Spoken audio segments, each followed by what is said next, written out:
था तुम लोग, है ना। तो छोटा था तुम लोग का प्लाज्मा, है कि नहीं। तो इसके बारे में देख लो, एक बात बता है, छोटा सा रिवीजन करवा दे रहे हैं इसको, है ना। देखो, तो ये बात बताए थे कि जो रक्त है ना, रक्त का जो पीएच मान होता है कितना होता है बताओ, 7.4%, है ना। एक तरह का ये क्षारीय द्रव है कि नहीं। और ध्यान रखना, और ये कैसन रंग का होता है, लाल ना, क्या बोलेगा, लाल। किसके कारण, हीमोग्लोबिन के कारण। किसके कारण बताओ, हीमोग्लोबिन के कारण ये लाल होता है ना। और बताए थे कि कैसे होता है, क्षारीय ना, और यह एक प्रकार का तरल संयोजी होता है। कैसा होता है, तरल संयोजी होता है। ये बात बताए थे कि रक्त जो है दो रूप में पाए जाते हैं, एक तरल रूप में और एक ठोस ना, है कि नहीं है। तो तरल रूप में पाए जाने जो रक्त पाया जाता है उसको कहते हैं प्लाज्मा। उसको क्या कहेगा, प्लाज्मा। तो देखो प्लाज्मा के बारे में, तो प्लाज्मा कैसा रंग का, देख पीला रंग का। कैसा बोलेगा, पीला रंग का जो है चिपचिपा द्रव होता है कि नहीं। और हमारे शरीर में जितना खून है कैसा, उसका लगभग में 55%, कितना बोलेगा, 55% के जो है ये कौन होता है बताओ, प्लाज्मा। 55% कौन होगा, और इस प्लाज्मा में याद रखना कि 90% ना जले होता है। क्या होता है, 7% क्या होता है बताओ, 0.5% क्या होता है ग्लूकोज, 8% अन्य कार्बनिक पदार्थ भी होता है कि नहीं।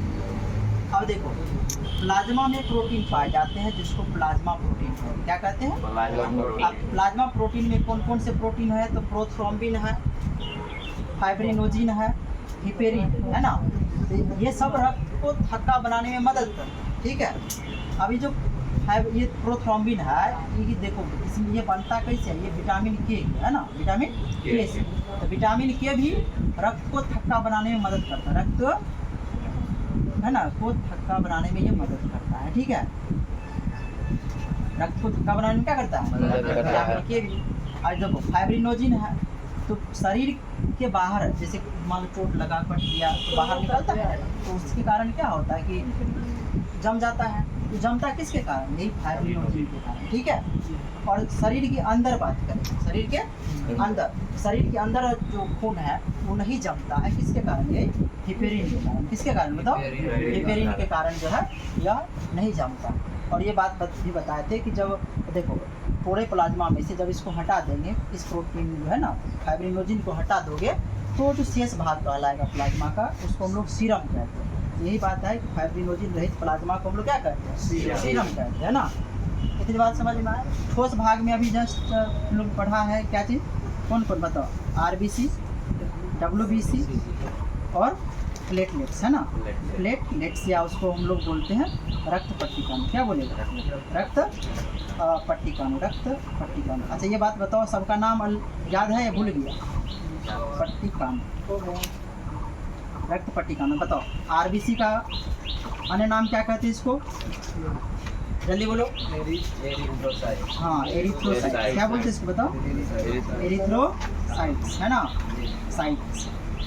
और WBC को क्या कहते हैं बताओ, ल्यूकोसाइट्स कहते हैं, ल्यूकोसाइट्स कहते हैं ना। और पट्टिकाणु, रक्त पट्टिकाणु को थ्रोम्बोसाइट्स कहते हैं, याद रखोगे इसको, है ना। तो चलो इसके बारे में देखो, रक्त पट्टिकाणु भी वही बात है कि रक्त पट्टिकाणु भी रक्त को जमने में मदद करता है। रक्त पट्टिकाणु भी क्या करता है, जमने में मदद करता है। देखो RBC के बारे में क्या से बताएं कि RBC देखो, RBC जो है जो रक्त का लगभग कह सकते हो 40% जो है RBC होता है ना। इसकी संख्या ज़्यादा होती है ब्लड में, है ना। देखो तो RBC का की बात करोगे तो ये जो है इसको हम कहते हैं लाल रक्त कणिका भी कहते हैं, है ना। और यह जो है इसमें हीमोग्लोबिन के कारण यह लाल दिखाई पड़ता है। और इसके बारे में ये भी बताए थे कि इसका निर्माण कहाँ होता है, अस्थि मज्जा में होता है। और ये जाके मरता कहाँ है, तो प्लीहा में मरता है कि नहीं। और इसका आकार कैसा होता है, गोलाकार और डिस्क आकार का होता है। और ये इसलिए जो है प्लीहा को क्या कहा था, RBC का कब्रिस्तान कहा जाता है कि नहीं। और ये देखो ये भी बात बताए थे कि कि जो आरबीसी का जीवन काल कितना दिन का होता है, 120 दिन का होता है। और डब्ल्यूबीसी को के बारे में, हाँ, तो एक से 3 दिन होता है इसका जीवन काल, है ना। और डब्ल्यूबीसी जो है इसे हमारे शरीर का सुरक्षा गार्ड के कहोगे, है ना, बॉडीगार्ड बोलोगे, क्योंकि यहाँ किसी भी रोग से लड़ने की, रोग प्रतिरोधी क्षमता को क्या करता है, बढ़ा देता है। इसकी संख्या कम होती है इसके तुलना में। डब्ल्यूबीसी में हीमोग्लोबिन नहीं पाया जाता है, जिसके कारण ये रंगहीन होता है, श्वेत रंग का होता है कि नहीं। और इतना कुछ बात याद रखोगे ना, कल जो है अगली क्लास में आके ही सब कुछ पूछेंगे पर, ठीक है। चलो रहने देते हैं।